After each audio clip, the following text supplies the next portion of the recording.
अध्यक्ष महोदय, मैं पक्ष तथा विपक्षी सदस्यों का बजट पर सामान्य चर्चा के दौरान सार्थक विचार रखने पर आभार व्यक्त करती हूँ।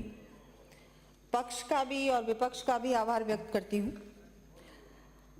माननीय सदस्यों के साथ साथ आम जनता ने भी इस अभूतपूर्व बजट का खुले दिल से स्वागत किया है।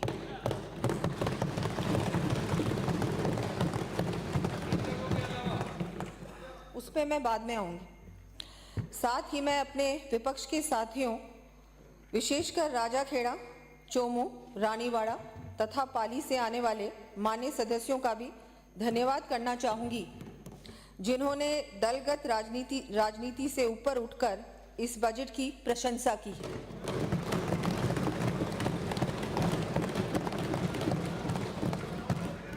मैं अपने उन विपक्ष के साथियों का भी आभार प्रकट करती हूं, जिन्होंने महत्वपूर्ण सुझाव दिए हैं तथा सकारात्मक आलोचना की है।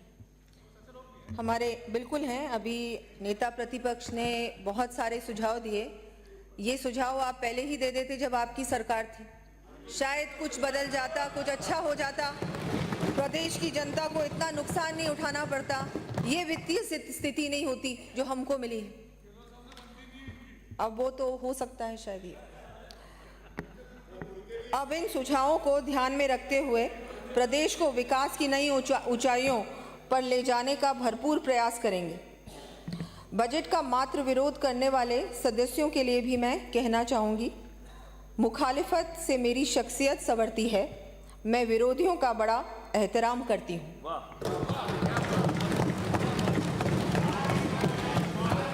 हमने प्रदेश के दीर्घकालीन लक्ष्यों, लॉन्ग टर्म गोल्स तथा विकसित राजस्थान एट 2047 को ध्यान में रखते हुए इस बजट को तैयार किया है। राज्य के विकास में आम नागरिकों की भागीदारी को ध्यान में रखते हुए तथा बजट को सभी वर्गों, क्षेत्रों के लिए समावेशी बनाने के लिए आमजन एवं संगठनों को सुझाव आमंत्रित किए गए थे। प्रदेशवासियों द्वारा बढ़ चढ़कर सहभागिता निभाते हुए लगभग 1,67,000 से अधिक सुझाव हमको प्राप्त हुए। साथ ही हमारे द्वारा माननीय मुख्यमंत्री महोदय की अध्यक्षता में प्रदेश के विभिन्न महत्वपूर्ण स्टेक होल्डर्स यथा महिलाएं, स्वयंसेवी संस्थाओं, किसानों, उद्योगपतियों, व्यापार मंडलों, कर्मचारियों आदि संगठनों के साथ प्री बजट कंसल्टेशन मीटिंग्स आयोजित की गई थी। मुख्य रूप से रोजगार, आधारभूत संरचना, ग्रामीण विकास, कृषि, शिक्षा, स्वास्थ्य आदि से संबंधित सुझाव प्राप्त हुए। हमने इन सभी सुझावों का संबंधित विभाग से परीक्षण करवाकर इन सुझावों पर सकारात्मक कार्रवाई कर यथासंभव बजट में समावेशित किए जाने का प्रयास किया है। हमें पूरी आशा है सत्ता पक्ष के साथ साथ विपक्ष के साथियों का भी इसके क्रियान्वयन में हमें पूरा समर्थन प्राप्त होगा। बहुत आवश्यक है, आप बार बार कह रहे हैं इम्प्लीमेंटेशन, कैसे आप वित्तीय संसाधन उपलब्ध कराएंगे, हम करवाएंगे। डबल इंजन की सरकार है राजस्थान में, आप चिंता ना करें, हम पूरी तरह से प्रयास ही नहीं करेंगे, ये करके दिखाएंगे। जो घोषणाएं की हैं, वायदे किए हैं, उनको पूरा करेंगे। और जिसका भी शिलान्यास होगा कार्य का, जैसे हमारे माननीय प्रधानमंत्री जी शिलान्यास भी करते हैं और उद्घाटन भी करते हैं, ये सरकार वो करेगी, माननीय मुख्यमंत्री जी करेंगे। मैं वर्ष 2024-25 के लिए जो हमने 4,95,467 करोड़ रुपए का बजट पेश किया गया है, जिसका आकार वर्ष 2023-24 के बजट अनुमानों से 1,04,611 करोड़ रुपए अधिक है। चर्चा के दौरान राजाखेड़ा से आने वाले माननीय सदस्य, लक्ष्मणगढ़ से आने वाले माननीय सदस्य, कोटा उत्तर से आने वाले माननीय सदस्य एवं माननीय नेता प्रतिपक्ष द्वारा बजट घोषणाएं जैसा मैंने कहा किस प्रकार से धरातल पर आएंगी, इस पर चिंता व्यक्त की है। और वो चिंता तो बिल्कुल सही है। आपने देखा होगा आपके समय तो कोई काम ही नहीं हुआ। अब आप लोग सोच रहे हैं ये लोग कैसे करेंगे, हमने इनके लिए कुछ छोड़ा ही नहीं। पूरा सब कुछ खजाना खाली करके चले गए। लेकिन मैंने जैसे कहा, वित्तीय प्रबंधन पूर्ण रूप से होगा। हमारी सरकार ने कार्यभार संभालते ही हमारे मुख्यमंत्री भजनलाल जी के नेतृत्व में अपने संकल्पों को पूर्ण करते हुए जन कल्याणकारी योजनाओं पर काम करना शुरू किया है। माननीय सदन को बजट भाषण के अंतर्गत मेरे द्वारा इस संबंध में प्रगति से अवगत कराया जा चुका है। मैं यहाँ पुनः याद दिलाना चाहूँगी कि हमारे द्वारा यह त्वरित गति, जो कि 2 महीने से अधिक चुनावी आचार संहिता में, क्योंकि आचार संहिता थी और 2 महीने आचार संहिता में गए, उसके बावजूद भी ये गति हमने सुनिश्चित की है। हम इसी प्रकार आगे भी पूर्ण तत्परता से निरंतर कार्य करते रहेंगे। राजाखेड़ा, रानीवाड़ा, डूंगरपुर व लक्ष्मणगढ़ से आने वाले मान्य सदस्यों द्वारा राज्य की फिस्कल पोजीशन जैसे outstanding loan, fiscal deficit, capital outlay, government guarantee आदि के मुद्दों पर सदन का ध्यान आकर्षित किया गया। इस संबंध में मैं राज्य के फिस्कल पोजीशन के इन बिंदुओं पर वास्तविक स्थिति का विवरण भी सदन में प्रस्तुत करूंगी। साथ ही हमारे राजाखेड़ा से आने वाले माननीय सदस्य श्री रोहित बोरा जी ने यह भी बिंदु उठाया कि केंद्र के बजट का इंतजार क्यों नहीं किया। अध्यक्ष महोदय, वैसे तो ये माननीय सदस्य काफ़ी विद्वान हैं और मैं समझती हूँ कि संविधान के लेखानुदान के प्राविधान से वाकिफ़ होंगे, फिर भी मैं उन्हें ये याद दिला देती हूँ कि हमारी सरकार द्वारा 8 फरवरी 2024 को लेखानुदान विधानसभा में प्रस्तुत किया गया था। संविधान के प्रावधानों के अनुसरण में हमने वित्तीय वर्ष 2024-25 में 4 माह तक के खर्चे की अनुमति ली थी, जो 31 जुलाई 2024 को समाप्त हो रही थी। अर्थात 1 अगस्त 2024 से वर्ष की शेष अवधि के लिए खर्चे की अनुमति विकास कार्यों के लिए ली जानी आवश्यक थी।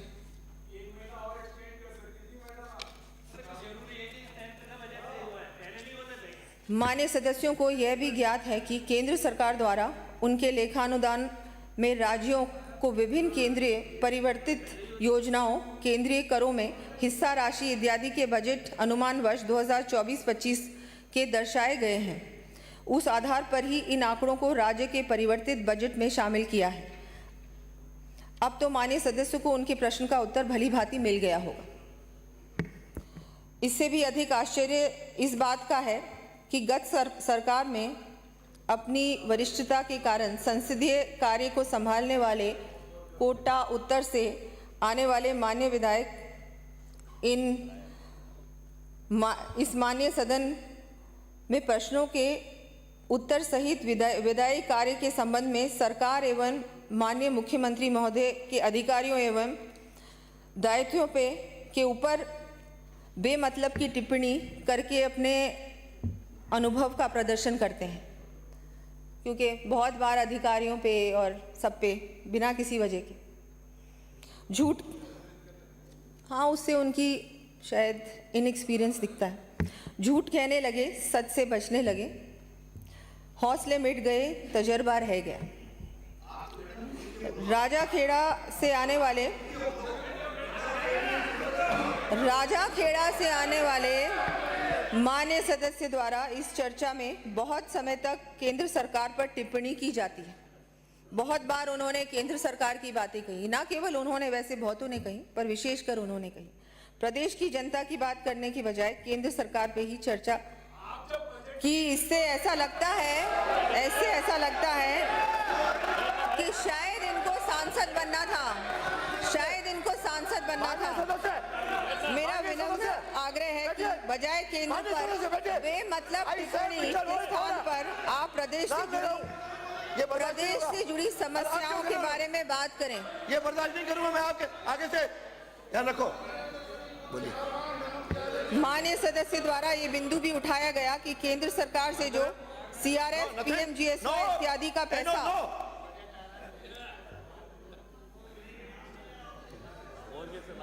CRF, PMGSY इत्यादि का पैसा राज्य की संचित निधि के माध्यम से प्राप्त होता है को राज्य बजट में दर्शाया गया। उन्होंने टिप्पणी कर ये जानकारी चाहिए कि इस पैसे को परिवर्तित बजट में क्यों शामिल किया जा रहा है। अध्यक्ष महोदय, मैं माननीय सदस्य से ये पूछना चाहूंगी कि केंद्र में हमारी सरकार होने पर भी क्या आपकी गत सरकार CSS संबंधी घोषणाएं नहीं करती थी? हमारी सरकार तो डबल इंजन की सरकार है जो प्रदेश की जनता को पूर्ण रूप से समर्पित है। माननीय सदस्य को यह जानकारी होनी चाहिए कि सदैव ही केंद्र सरकार से विभिन्न केंद्रीय परिवर्तित योजनाओं अथवा जो राशि संचित निधि के माध्यम से आती है वह राज्य के आय व्यय अनुमानों में सम्मिलित रहती है।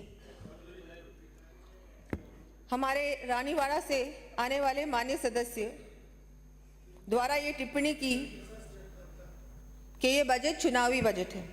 अध्यक्ष महोदय, मैं आपके माध्यम से माननीय सदस्य को अवगत कराती हूं कि इनके बजट जरूर चुनावी होते होंगे। शुरू के वर्षों में तो जनता के कल्याण के लिए धरातल पर कोई योजना का कार्य किया ही नहीं, परंतु अंतिम वर्ष में चुनावों को देखते हुए लोक लुभावन योजनाओं की थोथी घोषणाएं कर वोटों पर राजनीति से प्रेरित होकर आम जन को गुमराह करने का जरूर इन्होंने काम किया।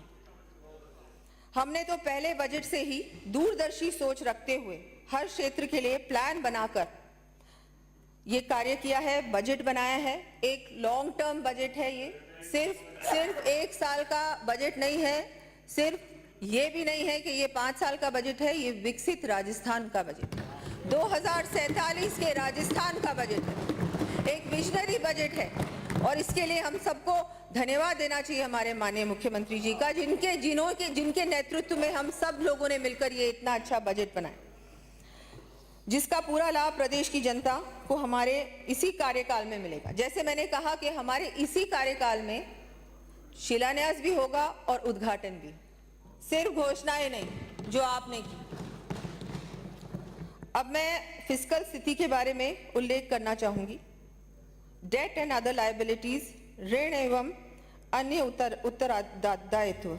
गत कांग्रेस सरकार द्वारा की गई रैशनल एवं थोथी बजट घोषणाओं तथा अनप्रोडक्टिव व्यय के फलस्वरूप वर्ष 2023-24 में राज्य के ऋण एवं अन्य दायित्व हमारी गत सरकार के कार्यकाल वर्ष 2017-18 के दुगने से अधिक बढ़कर 5,70,646 करोड़ रुपए पर पहुंच गए हैं।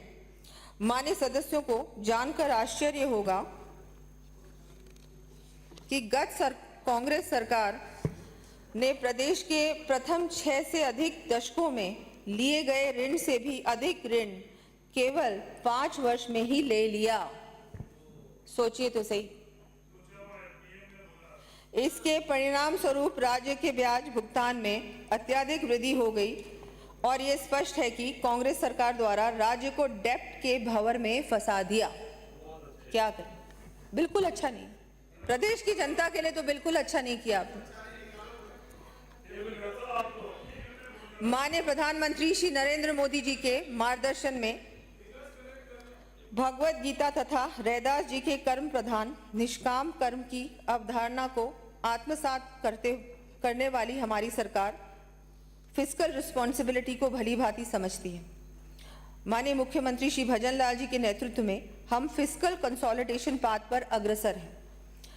जहां हमारी पिछली सरकार के कार्यकाल में वर्ष 2017-18 में डेट टू GSDP रेशियो 33.77% था, वहीं चारवाक को अपना आदर्श मानकर ऋणम कृत्वा धृतम पिबेत, ऋण लेकर घी पियो की सोच एवं 5 सितारा होटल के बंद कमरों में अपने अस्तित्व को बचाने के लिए संघर्ष करने वाली गत सरकार के कार्यकाल में वित्तीय कुप्रबंधन के फलस्वरूप वर्ष 2023-24 में राज्य का कुल डेट टू GSDP रेशियो 37.34% तक पहुंचा दिया। अब वो होटल रूम्स के होटल का खर्चा तो देना ही था ना। महीनों तक बंद, कोरोना से जूझ रही थी, कोविड से जूझ रही थी राजस्थान की जनता और आप होटलों में बंद थे। क्या करें, अब सरकार को तो बचाना जरूरी था ना आपके लिए। हमारे द्वारा अपने प्रथम पूर्ण बजट में ही डेट टू जीएसडीपी रेशियो में कमी करते हुए इसे 35.97% तक सीमित रखने का प्रयास किया है तथा के लिए अनेक योजनाएं शुरू की जिनका लाभ प्रदेश के किसानों को मिल रहा है। प्रदेश में प्रधानमंत्री फसल बीमा योजना के तहत लगभग 1400 करोड़ रुपए के बीमा क्लेम्स का निस्तारण किया गया तथा 9000 पीएम किसान समृद्धि केंद्र स्थापित किए गए। माननीय सदस्य, कांग्रेस सरकार माननीय द्वारा सदस्य, माननीय सदस्य, अरे माननीय सदस्य, माननीय सदस्य, कांग्रेस सरकार द्वारा पशुपालकों को राहत देने के लिए पशुओं के बीमा के ढोल तो बहुत बजाए, लेकिन अपने कार्यकाल में एक भी पशु का बीमा नहीं करवाया। एक भी पशु का बीमा आप मानते हैं, बिल्कुल एक्सेप्ट भी कर रहे हैं, बिल्कुल माननीय सदस्य एक्सेप्ट कर रहे हैं, बिल्कुल ऐसे ऐसे एक्सेप्ट करते जाइए, हम क्या करें। हमने न केवल दुधारू पशुओं गाय भैंस ही नहीं बल्कि अन्य पशुओं भेड़ बकरी ऊंट को शामिल करते हुए पशुधन बीमा का दायरा भी बढ़ाया है। भीनमाल से आने वाले माननीय सदस्य द्वारा गरीब किसानों के संबंध में चिंता व्यक्त की। उस संबंध में मैंने मेरे बजट भाषण में भी यही कहा कि आपके मिसमैनेजमेंट के कारण किसान ठगा सा महसूस कर रहा है। अच्छा है आपने अपनी नाकामी को स्वीकारा तो सही, बिल्कुल अच्छी बात है, बहुत जरूरी है, लेकिन ये स्वीकार नहीं आप कर रहे हैं ना सपोर्ट। अरे आप मेरी हर बात पे सहमति, अरे आप भी माननीय सदस्य, अरे माननीय सदस्य आपके लोग कर रहे हैं। माननीय सदस्य, देखिए माननीय सदस्य, सबसे ज्यादा तो आप मेरी हर बात पे सहमति प्रदान कर रहे हैं, हर बात को अग्री कर रहे हैं। माननीय सदस्य, अच्छा है आपने अपनी नाकामी को स्वीकारा तो, माननीय सदस्य, लेकिन इस अरे माननीय सदस्य बैठिए, माननीय सदस्य, अरे माननीय सदस्य, नो बैठिए, माननीय सदस्य, लेकिन ये स्वीकार, माननीय सदस्य सीमा क्रॉस कर रहे हो, लेकिन माननीय सदस्य सीमा क्रॉस कर रहे हो, बहुत ही विलंब से आई, लेकिन चलो आई तो सही, स्वीकारा तो सही। सीमाओं का उल्लंघन मत करो। माननीय सदस्य भीम से आने वाले क्या कर रहे हो, सीमाओं का उल्लंघन करोगे नाम लूंगा। टोडा भीम से आने वाले माननीय सदस्य ने कहा कि किसानों को जो फसली ऋण मुफ्त ब्याज कर दिया जाता था, हमने तो उसमें भी कटौती कर दी। माननीय सदस्य का ये सरासर झूठ तथ्य है, ये बिल्कुल सही नहीं है। आपने ये जो बात रखी है ये तथ्यों के विपरीत है, ऐसा बिल्कुल नहीं हुआ है। हमने पिछले वर्ष से अल्पकालीन फसली ऋण की राशि में 1000 करोड़ रुपए की वृद्धि करते हुए अनुदान का भी प्रावधान किया है।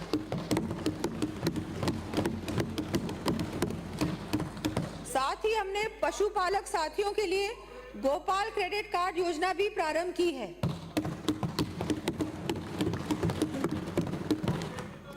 इसी प्रकार पूर्ववर्ती सरकार ने पानी के नाम पर सिर्फ राजनीति करते हुए ईआरसीपी सहित प्रदेश की प्रमुख पेयजल परियोजनाओं को अटकाने का काम किया, लेकिन हमारी सरकार ने अल्प समय में ही हमारे यशस्वी प्रधानमंत्री श्री नरेंद्र मोदी जी के मार्गदर्शन तथा मुख्यमंत्री श्री भजनलाल जी के नेतृत्व में ईआरसीपी के लिए केंद्र सरकार एवं मध्य प्रदेश के साथ एमओयू कर प्रथम चरण हेतु कार्य आदेश भी जारी कर दिए हैं।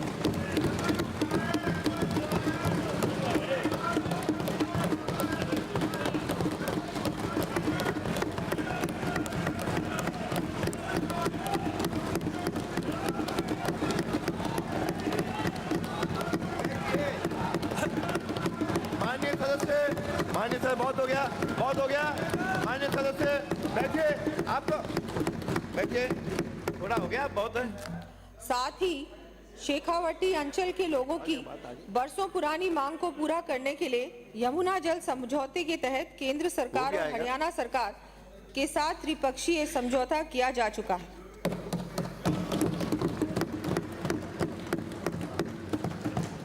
ऊर्जा क्षेत्र में नवाचार एवं सुधार। पूर्ववर्ती कांग्रेस सरकार द्वारा केवल बिजली की खरीद पर ही ध्यान दिया गया। राज्य में स्वयं के प्लांट्स की उत्पादन क्षमता बढ़ाने तथा उपलब्ध क्षमता का पूर्ण उपयोग करने पर कोई ध्यान नहीं दिया गया। माननीय नेता प्रतिपक्ष यह तो अब भी मानेंगे कि आपकी सरकार के 5 साल के कार्यकाल में एक भी पावर जनरेशन प्लांट की स्थापना नहीं हुई और आप सोलर ऊर्जा की बात करते हैं। और ये भी सबको विदित है, ये भी सबको विदित है कि माननीय मुख्यमंत्री जी के विशेष प्रयासों से अब राज्य 33,000 मेगावाट उत्पादन क्षमता स्थापित करने की दिशा में अग्रसर है।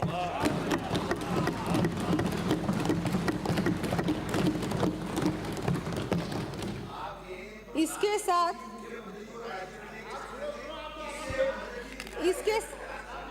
साथ ही गत सरकार के समय पूर्व से संचालित प्लांट्स का पीएलएफ भी मात्र 55.10% रहा। हमारी सरकार ने कार्यभार संभालते ही राज्य के प्लांट्स की क्षमता के उपयोग पर पूर्ण ध्यान दिया, जिसके परिणाम स्वरूप पीएलएफ 70.32% हो गया है। हमारी गत भाजपा सरकार ने केंद्र सरकार की उदय योजना को राज्य में वर्ष 2015 से लागू कर विद्युत कंपनियों के बकाया ऋणों की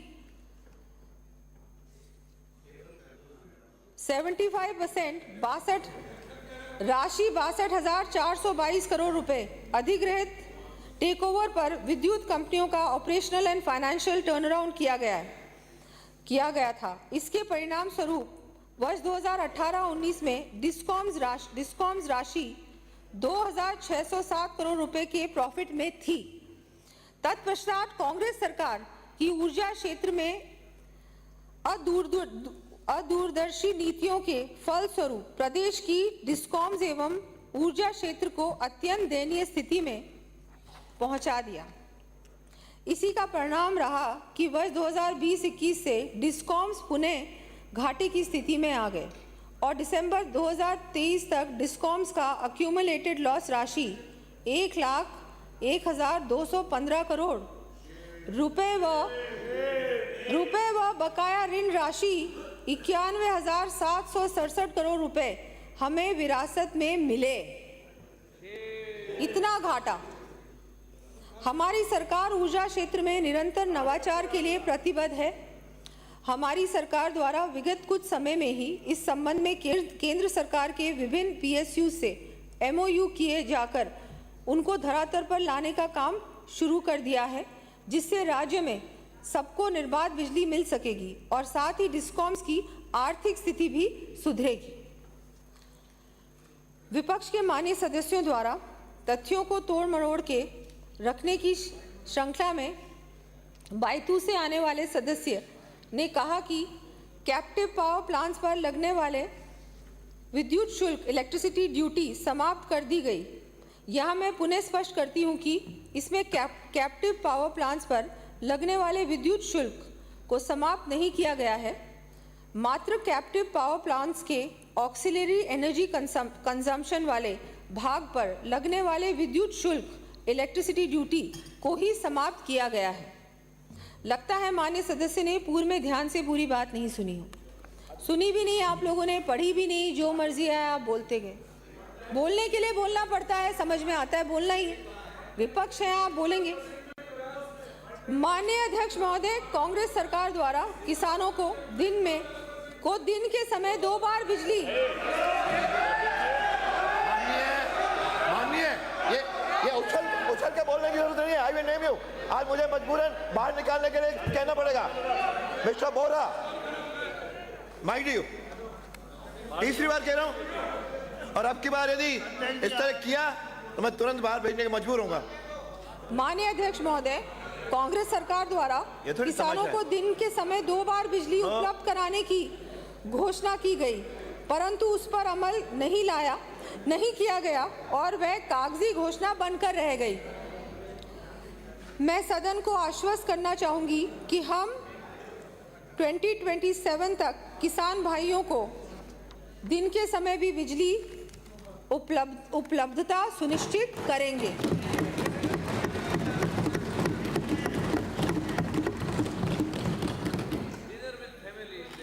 साथ ही जनरेशन, ट्रांसमिशन, डिस्ट्रीब्यूशन की भी समुचित व्यवस्था सुनिश्चित करेंगे।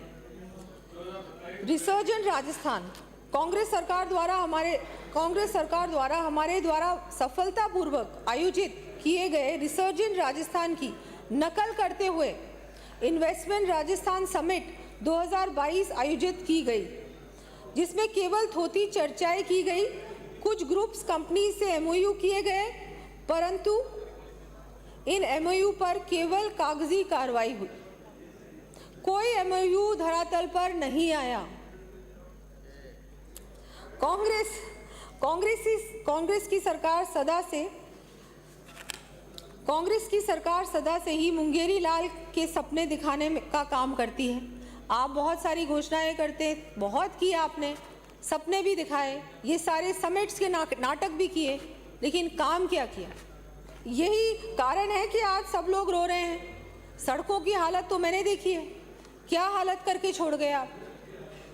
फाइनेंशियल स्थिति के बारे में बोलेंगे तो पता नहीं क्या आप लोगों ने कर दिया। जाते जाते तो आपने कुछ भी नहीं छोड़ा। हमारी सरकार ने रिन्यूएबल एनर्जी को बूस्ट करने के लिए नई लैंड पॉलिसी लागू की है, जिससे राज्य की ऊर्जा आवश्यकताएं पूरी होने के साथ ही पर्यावरण में भी सुधार होगा।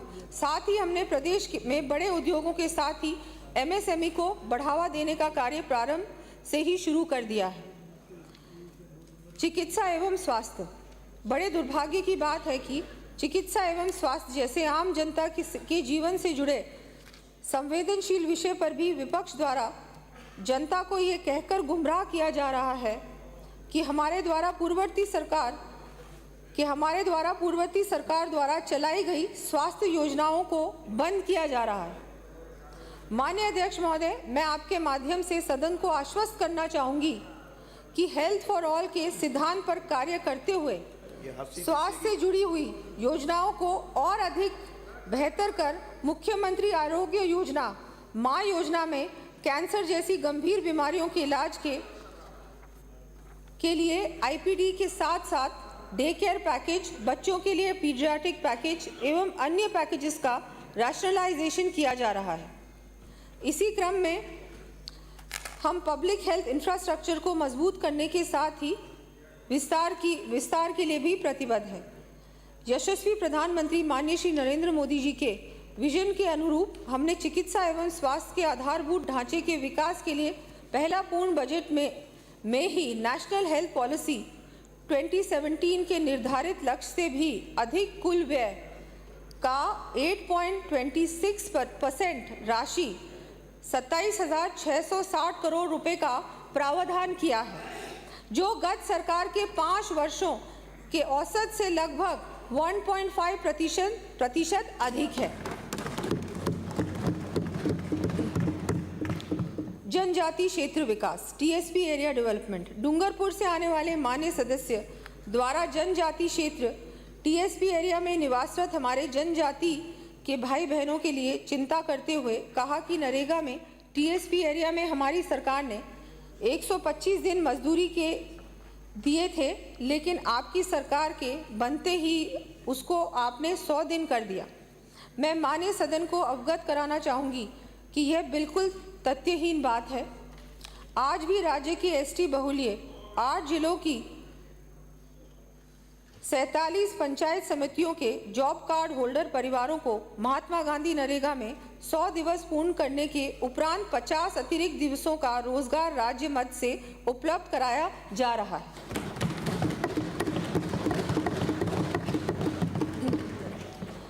हमारी सरकार जनजाति क्षेत्र के विकास तथा वहां निवास करने वाले परिवारों की खुशहाली के लिए संवेदनशील है। इसी क्रम में हमारे द्वारा गोविंद गुरु जनजातीय क्षेत्रीय विकास योजना भी प्रारंभ की जा रही है।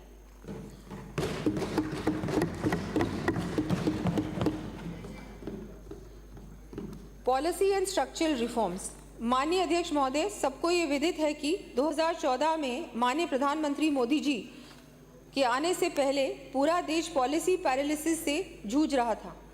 यशस्वी प्रधानमंत्री मोदी जी के द्वारा विभिन्न स्ट्रक्चरल रिफॉर्म्स, उदाहरण स्वरूप tax reforms, banking reforms, land reforms, digitalisations of economy आदि लाने के फलस्वरूप देश की अर्थव्यवस्था को नई दिशा प्राप्त हुई है। हमारी सरकार द्वारा भी इस नीति का अनुसरण करते हुए इस बजट में industrial policy, MSME policy, agro processing policy, export promotion policy, youth policy, state skill policy, Rajasthan one district one product policy, Rajnivesh policy इत्यादि नई नीतियां लाकर सुधार सुनिश्चित कर रहे हैं। हमारे यशस्वी प्रधानमंत्री जी ने लाल किले की प्राचीर से कहा था, हमें जल्द से जल्द गुलामी की मानसिकता और गुलामी के प्रतीक चिन्हों को समाप्त कर नए आत्मविश्वास से भरे नए भारत की स्थापना करनी है। इसके अनुसरूप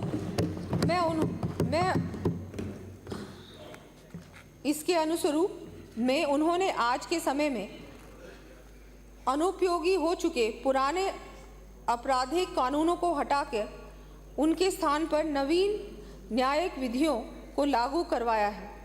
हम जो कहते हैं वो करके भी दिखाते हैं।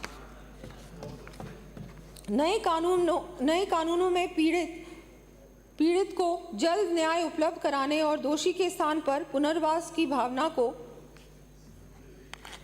प्रधानता दी गई है। साथ ही महिलाओं, बच्चों तथा ग्रामीणों के हितों को बढ़ावा देने के प्रावधानों को भी शामिल किया है। बहुत ही दुर्भाग्य की बात है कि हमारे प्रतिपक्ष के साथी नकारात्मक सोच तो रखते ही हैं, साथ ही आमजन की श्रद्धा से खिलवाड़ करने से भी बाज नहीं आते। बजट पर बहस के दौरान कोटा उत्तर से आने वाले माननीय सदस्य ने अपनी आदत के अनुसार धार्मिक स्थानों पर विकास कार्य करवाने की गत सरकार की कागजी घोषणा का ढोल बजाते हुए हमारे द्वारा वास्तव में जनता की आस्था को मूलभूत देने के प्रयासों पर बेमतलब की टिप्पणी की है। जैसा मैं बहुत बार कह चुकी हूँ, आप लोगों ने घोषणाएं की है, चाहे हम मंदिरों की बात करें, चाहे हम सड़कों की बात करें, चाहे हम किसी भी चीज़ की बात, घोषणाएं की, बहुत सारी बातें की, लेकिन अगेन धरातल पर कुछ नहीं उतरा। और मंदिरों की बात की कि क्यों इस मंदिर में इतना क्यों दिया जा रहा है, उस मंदिर में क्यों दिया जा रहा है, और हमने इतना दिया था। वास्तविकता ये है कि आपने दिया पता नहीं क्या था, आपने सिर्फ बोला था, लेकिन जो काम धरातल पे हुआ है वो बिल्कुल उतना नहीं हुआ है। नाम मात्र काम हुआ है और कई जगहों पे तो कुछ भी काम नहीं।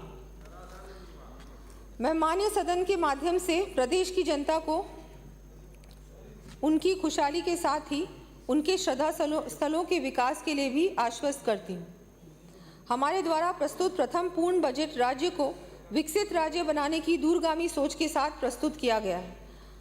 हमारे माननीय मुख्यमंत्री भजनलाल जी की सरकार पहले साल से ही धरातल पर प्रदेश हित में काम कर रही है।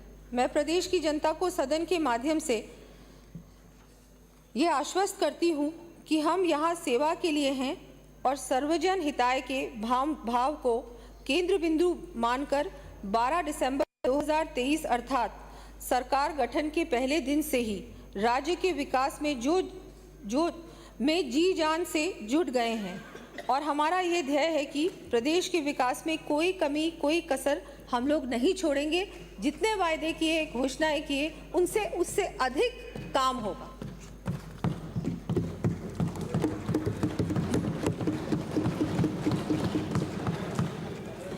माननीय अध्यक्ष महोदय, अब मैं नवीन घोषणाएं प्रस्तावित कर रही हूं।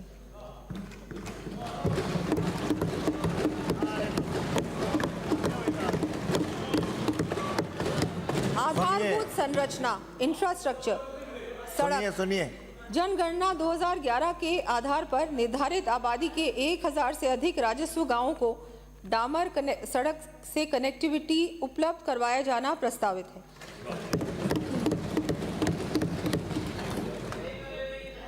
प्रदेश में सड़कों के विस्तार एवं सुदृढ़ीकरण हेतु लगभग 2000 करोड़ रुपए की राशि से विभिन्न सड़क निर्माण कार्य 2 वर्षों में करवाए जाने प्रस्तावित हैं। इन सड़क कार्यों की सूची मैं सदन के पटल पर प्रस्तुत कर रही हूं। लंबी सूची है।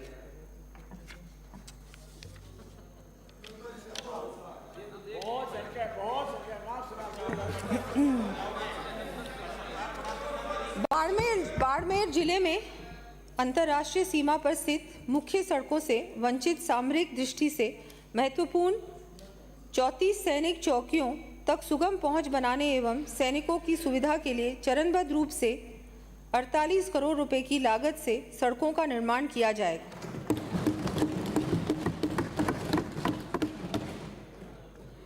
प्रथम चरण में इस वर्ष 9 सैनिक चौकियों हेतु सड़क निर्माण का कार्य हाथ में लिया जाएगा। नगरीय विकास, भिवाड़ी के सुनियोजित विकास के लिए मास्टर ड्रेनेज प्लान तैयार किया जाकर तथा अजमेर शहर में अन्ना सागर के पास के क्षेत्र में नालों एवं ड्रेनेज संबंधी कार्य हाथ में लिए जाएंगे।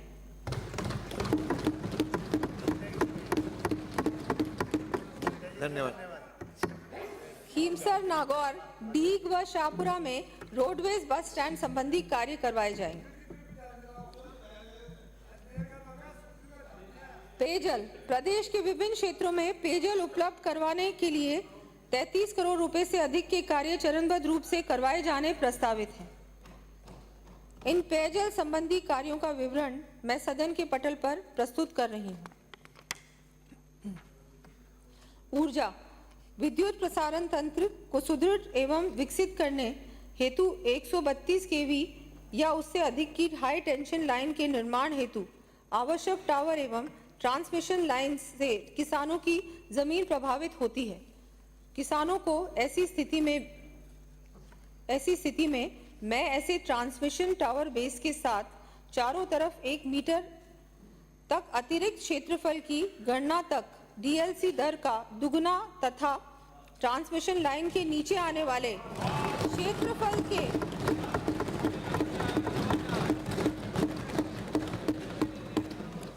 डीएलसी दर का दुगना तथा ट्रांसमिशन लाइन के नीचे आने वाले क्षेत्रफल के पेटे डीएलसी की 30% की दर से मुआवजा दिए जाने की घोषणा करती हूँ।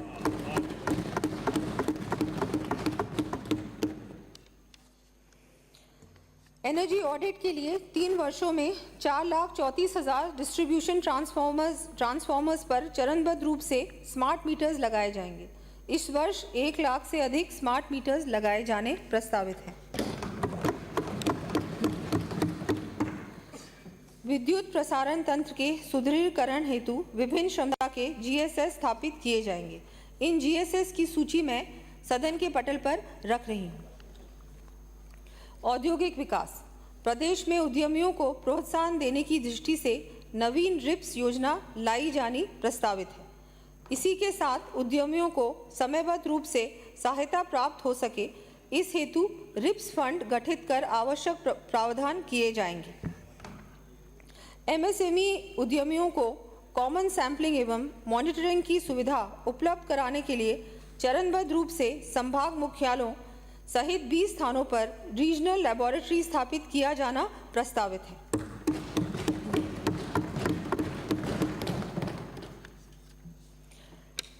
राजस्थान वित्त निगम के वित्तीय सुदृढ़ीकरण हेतु वर्ष 2024-25 में राज्य सरकार एवं रीको द्वारा 50-50 करोड़ रुपए की अंश पूंजी का सहयोग प्रदान किया जाना प्रस्तावित है। पर्यटन, कला एवं संस्कृति, भृतहरि धाम अलवर, अर्बुदा माता एवं अचलेश्वर महादेव मंदिर माउंट आबू, द्वारकाधीश जी मंदिर राजसमंद, नसिया जी विराटनगर, कोटपुतली बहरोड, दिल्ली बाईपास स्थित तेग बहादुर साहिब गुरुद्वारा जयपुर तथा बुड्ढा जौहर गुरुद्वारा अनूपगढ़ में श्रद्धालुओं की सुविधा एवं विकास कार्य करवाए जाएंगे।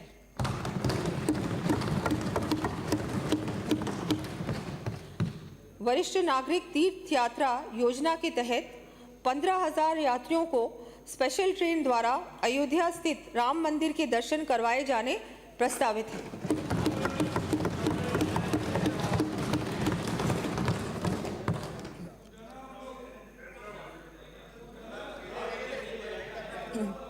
देश के नवनिर्माण में हमारे महापुरुषों द्वारा दिए गए योगदान एवं उनके कार्यों को विद्यार्थियों तक पहुंचाने हेतु उनकी जीवनी को प्रकाशित कराया जाएगा।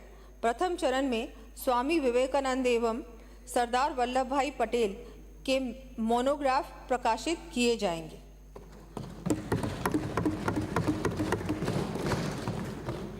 वन एवं पर्यावरण, ब्राह्मणी नदी बेगू चित्तौड़गढ़ के रिवर फ्रंट एवं सौंदर्यीकरण के कार्य करवाया जाना प्रस्तावित है। साथ ही अजमेर शहर में पार्क व आदर्श नगर में मातृवन विकसित किए जाएंगे। शिक्षा एवं खेल, प्रदेश में उच्च एवं तकनीकी शिक्षा के विस्तार के लिए विभिन्न महाविद्यालयों की स्थापना व क्रमोन्नयन किए जाने, नवीन संकाय विषय खोले जाने तथा विभिन्न छात्रावासों के निर्माण संबंधी कार्य करवाए जाने प्रस्तावित है। इन कार्यों का विवरण मैं सदन के पटल पर प्रस्तुत कर रही हूँ।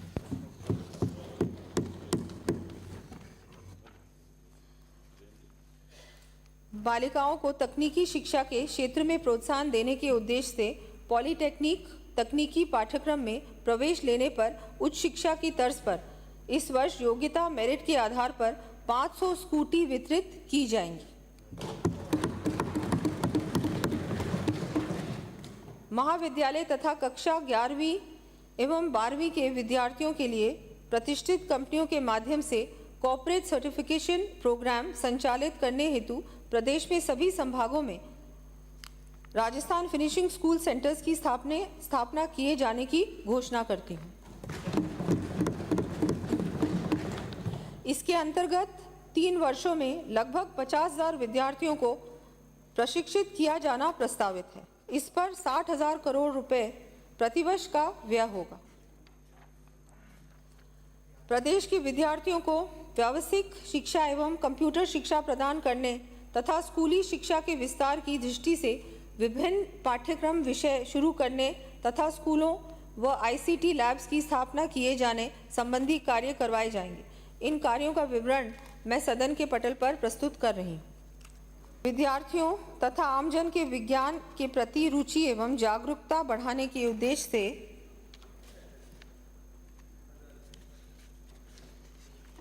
अलवर एवं भरत। चलिए ठीक है, तो बजट को लेकर